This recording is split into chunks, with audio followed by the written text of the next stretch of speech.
காது வலி, காது குத்தலுக்கும் அதனுடைய சாறு எடுத்து அந்த சாறை நாம் விடும் பொழுது காதில் விட்டு வரும்பொழுது காது இரைச்சல், காது வலிகள்லாம் தீரும். உடல் எடை குறைப்பதற்கு இந்த தாலிப்பழ ஓலைகள் ஒரு 10 கிராம், அதனுடைய வேறு அது ரொம்ப நீட்டமா இருக்கும், அந்த வேரை கட் பண்ணி அது ஒரு 10 கிராம் எடுத்து ஒரு 2 டம்ளர் தண்ணி வச்சு நல்லா கொதிக்க வச்சு கொஞ்சம் சீரகம் போட்டு அதை தினம் குடிச்சிட்டு வந்தாங்கன்னா உடல் இளைக்கும். ஆமா, அதுக்காக இதை பயன்படுத்தலாம். உணயமருந்துகளுக்கு வணக்கம். நல்லதை பகிர்ந்து ஆரோக்கியமான சமுதாயத்தை உருவாக்கும் நான் உங்கள் அன்பு சோனா ஹரிதாஸ். நம்மளுடைய அருகில் மூலிகை சிகரம் செம்மனையா இருக்காரு.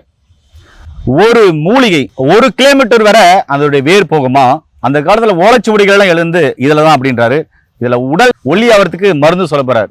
என்னன்றத வீடியோல பார்க்கலாம், வாங்க வீடியோக்குள்ள போலாம். ஐயா சொல்லுங்க ஐயா, இப்ப நீங்க காமிக்கிற இந்த மரம் பாத்தீங்கன்னா இதனுடைய வேர் 1 கிலோமீட்டர் வரையும் போகும். மழை நீரை சேமிக்கிறதுல இதுதான் முதன்மையான மரம் அப்படின்னீங்க. இந்த மரத்துல இருந்து அதனுடைய வேர் எடுத்து கசாயம் வச்சு குடிக்கும் போது உடல் எடை குறையும்னு சொன்னீங்க. இதை தான் ஓலைச்சுவடிகளை எழுதுனான்னு சொன்னீங்க. இது என்ன மரம், இதனுடைய பயன்கள் என்ன ஐயா? அதான் சார், இது தாலிப்பழ மரம் சொல்லுவாங்க, தாலிப்பனைன்னு சொல்லுவாங்க. அதாவது மிகப்பெரிய பாருங்க, இந்த மட்டையை 10 அடி நீட்டு இருக்கு. இந்த மரம் இப்பதான் அதான் சின்ன மரம், இது இப்பதான் வளருது. இத பாருங்க எப்படி பிரம்மாண்டமா இருக்குது. இதை தாலிப்பனைன்னு சொல்லுவாங்க.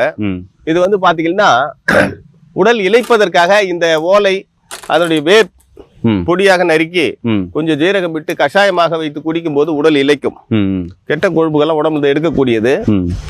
இன்னும் காது வலி, காது குத்தலுக்கும் அதனுடைய வேர் எடுத்து சாறு எடுத்து அந்த சாறை நாம் விடும் பொழுது காதில் விட்டு வரும்பொழுது காது இரைச்சல், காது வலிகள்லாம் தீரும். ஓலைகளை தரமாக அதை கட் பண்ணி பதப்படுத்தி கஸ்தூரி மஞ்சள், பச்சை கற்பூரம் இது போன்ற வசுகள்லாம் சேர்த்து பதப்படுத்தி அளவு பிரகாரம் கட் பண்ணி அதை நல்ல வெயில்ல காய வச்சு ரொம்ப பதப்படுத்தி அதுலதான் அந்த காலத்துல ஓலைச்சுவடி எழுத்தாணி வச்சு ஓலைச்சுவடி எழுதுவாங்க. இது என்ன பனை மரங்கய்யா? இது சாதாரண பனை மரம், நம்ம லோக்கல்ல இருக்கிற நார்மல் பனை மரம். இது இப்ப இந்த பனை மரத்துல தான் பனை நொங்கு, ஆமா, அப்புறமா கருப்பட்டி, வெல்லம் எல்லாமே வரும். இப்போ நான் காமிக்கிற மரம் பாருங்க, இதுவும் ஒரு பனை மரம் தான். ஆமா, இது பேர் என்னங்கய்யா? இது தாலிப்பனை.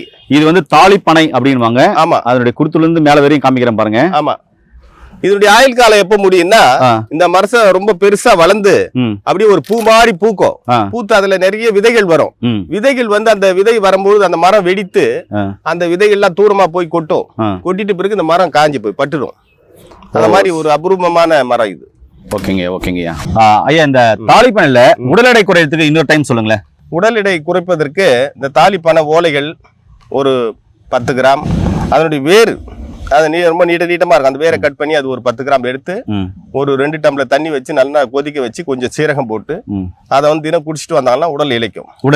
ஆமா, அதுக்காக இதை பயன்படுத்தலாம். ஐயா, இதனுடைய வேர் 1 கிலோமீட்டர் வரையும் போகுமா? ஆமா, 1 கிலோமீட்டர் வரையும் இந்த வேர் போய்கிட்டே இருக்கும். மழை நீர் மேல பேஞ்சு அந்த மழை தண்ணிக்கு ஒழுகும் பொழுது அதை வேறு வழியா வாங்கி பூமிக்கு நிறைய சேகரம் பண்ணும். பூமிக்கு தண்ணியை சேகரம் பண்ணக்கூடிய நம்பர் 1 மூலிகை தான். இதை ஊருக்கு ஒரு மரம் வச்சு பயிராக்கணும்.